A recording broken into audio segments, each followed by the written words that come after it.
अष्टम स्कंध दूसरा अध्याय। ग्राह के द्वारा गजेंद्र का पकड़ा जाना। श्री शुकदेव जी ने कहा, परीक्षित, क्षीर सागर में त्रिकूट नाम का एक प्रसिद्ध सुंदर एवं श्रेष्ठ पर्वत था। वह 10,000 योजन ऊंचा था। उसकी लंबाई चौड़ाई भी चारों ओर इतनी ही थी। उसके चांदी, लोहे और सोने के 3 शिखरों की छटा से समुद्र, दिशाएं और आकाश जगमगाते रहते थे। और भी उसके कितने ही शिखर ऐसे थे जो रत्नों और धातुओं की रंग बिरंगी छटा दिखाते हुए सब दिशाओं को प्रकाशित कर रहे थे। उनमें विविध जाति के वृक्ष, लताएं और झाड़ियां थीं। झरनों की झरझर से वह गुंजायमान होता रहता था। सब ओर से समुद्र की लहरें आकर उस पर्वत के निचले भाग से टकराती। उस समय ऐसा जान पड़ता मानो वे पर्वतराज के पांव पखार रही हो। उस पर्वत के हरे पन्ने के पत्थरों से वहाँ की भूमि ऐसी सांवली हो गई थी जैसे उस पर हरी भरी दूब लग रही हो। उसकी कंदराओं में सिद्ध, चारण, गंधर्व, विद्याधर, नाग, किन्नर और अप्सराएं आदि विहार करने के लिए प्रायः बने ही रहते थे। जब उसके संगीत की ध्वनि चट्टानों से टकराकर गुफाओं में प्रतिध्वनित होने लगती थी, तब बड़े बड़े गर्वीले सिंह उसे दूसरे सिंह की ध्वनि समझकर सह न पाते और अपनी गर्जना से उसे दबा देने के लिए और जोर से गरजने लगते थे। उस पर्वत की तलहटी तरह तरह के जंगली जानवरों के झुंडों से सुशोभित रहती थी। अनेकों प्रकार के वृक्षों से भरे हुए देवताओं के उद्यान में सुंदर सुंदर पक्षी मधुर कंठ से चहकते रहते थे। उस पर बहुत सी नदियाँ और सरोवर भी थे। उनका जल बड़ा निर्मल था। उनके पुलिन पर मणियों की बालू चमकती रहती थी। उनमें देवांगनाएं स्नान करती थी, जिससे उनका जल अत्यंत सुगंधित हो जाता था। उसकी सुरभि लेकर भीनी भीनी वायु चलती रहती थी।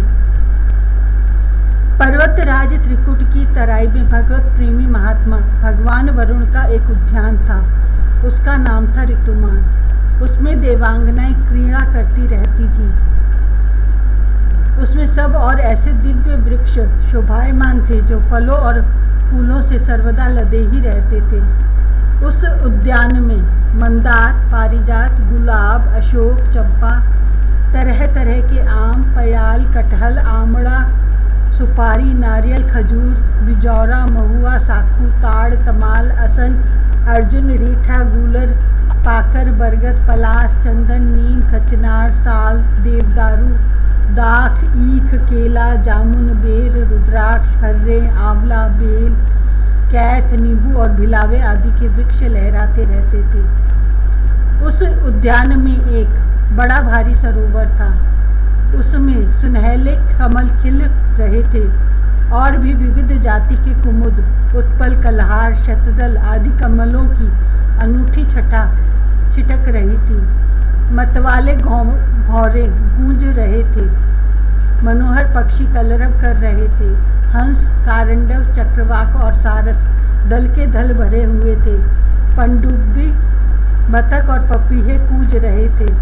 मछली और कछुओं के चलने से कमल के फूल हिल जाते थे, जिससे उनका पराग झड़कर जल को सुंदर और सुगंधित बना देता था। कदम्ब, बेंत, नरकुल, कदम्ब लता, बेन आदि वृक्षों से वह घिरा था। कुंद, कुर्बक, कटसरैया, अशोक, सिरस, वन मल्लिका, लिसौड़ा, हरसिंगार, सोनजूही, नाग, पुन्नाग, जाति, मल्लिका, शतपत्र, माधवी और मोगरा आदि सुंदर सुंदर पुष्प वृक्ष एवं तट के दूसरे वृक्षों से भी, जो प्रत्येक ऋतु में हरे भरे रहते थे, वह सरोवर शोभायमान रहता था। उस पर्वत के घोर जंगल में बहुत सी हथिनियों के साथ एक गजेंद्र निवास करता था। वह बड़े बड़े शक्तिशाली हाथियों का सरदार था।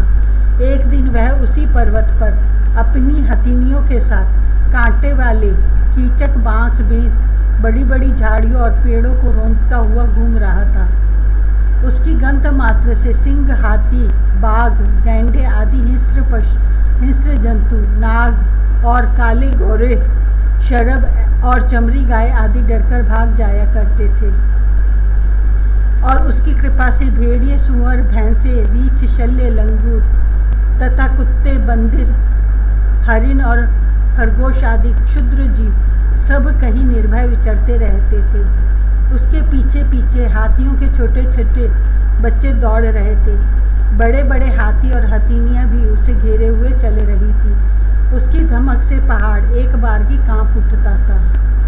उसके गंड स्थल से टपकते हुए मद का पान करने के लिए सात सात भौरे उड़ते जा रहे थे। मद के कारण उसके नेत्र विह्वल हो रहे थे।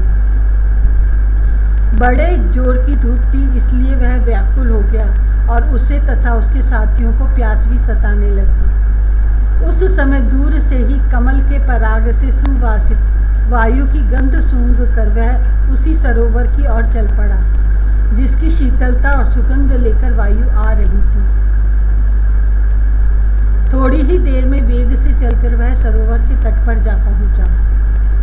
उस सरोवर का जल अत्यंत निर्मल एवं अमृत के समान मधुर था। सुनहले और अरुण कमलों की केसर से वह महक रहा था।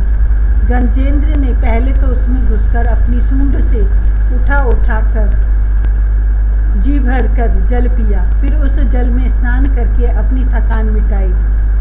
गजेंद्र गृहस्थ पुरुषों की भांति मोहग्रस्त होकर अपनी सूंड से जल की फुहारे छोड़ छोड़कर साथ की हथिनियों और बच्चों को नहलाने लगा तथा उनके मुंहों में सूंड डालकर जल पिलाने लगा। भगवान की माया से मोहित हुआ गजेंद्र उन्मत्त हो रहा था। उस बेचारे को इस बात का पता ही न था कि मेरे सिर पर बहुत बड़ी विपत्ति मंडरा रही है। परीक्षित, गजेंद्र जिस समय इतना उन्मत्त हो रहा था, उसी समय प्रारब्ध की प्रेरणा से एक बलवान ग्राह ने क्रोध में भरकर उसका पैर पकड़ लिया। इस प्रकार अकस्मात विपत्ति में पड़कर उस बलवान गजेंद्र ने अपनी शक्ति के अनुसार अपने को छुटाने की बड़ी चेष्टा की, परंतु छुड़ा न सका।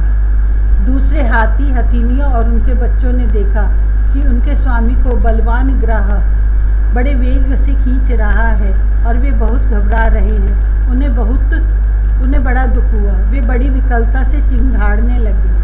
बहुतों ने उसे सहायता पहुंचाकर जल से बाहर निकाल लेना चाहा, परंतु इसमें भी वे असमर्थ ही रहे। गजेंद्र और ग्राह अपनी अपनी पूरी शक्ति लगाकर भिड़े हुए थे। कभी गजेंद्र ग्राह को बाहर खींच लाता तो कभी ग्राह गजेंद्र को भीतर खींच ले जाता। परीक्षित, इस प्रकार उनको लड़ते लड़ते 1000 वर्ष बीत गए और दोनों ही जीते रहे। यह घटना देखकर देवता भी आश्चर्यचकित हो गए। अंत में बहुत दिनों तक बार बार जल में खींचे जाने से गजेंद्र का शरीर शिथिल पड़ गया। न तो उसके शरीर में बल रह गया और न मन में उत्साह, शक्ति भी क्षीण हो गई। उधर ग्राह तो जलचर ही ठहरा, इसलिए उसकी शक्ति क्षीण होने के स्थान पर बढ़ गई। वह बड़े उत्साह से और भी बल लगाकर गजेंद्र को खींचने लगा। इस प्रकार देह अभिमानी गजेंद्र अकस्मात प्राण संकट में पड़ गया और अपने को छुड़ाने में सर्वथा असमर्थ हो गया। बहुत देर तक उसने अपने छुटकारे के उपाय पर विचार किया। अंत में वह इस निश्चय पर पहुंचा, यह ग्राह विधाता की फांसी ही है। इसमें फंसकर मैं आतुर हो रहा हूँ। जब मुझे मेरे बराबर के हाथी भी इस विपत्ति से न उबार सके, तब ये बेचारी हथिनियाँ तो छुड़ा ही कैसे सकती हैं। इसलिए अब मैं संपूर्ण विश्व के एकमात्र आश्रय भगवान की ही शरण लेता हूँ।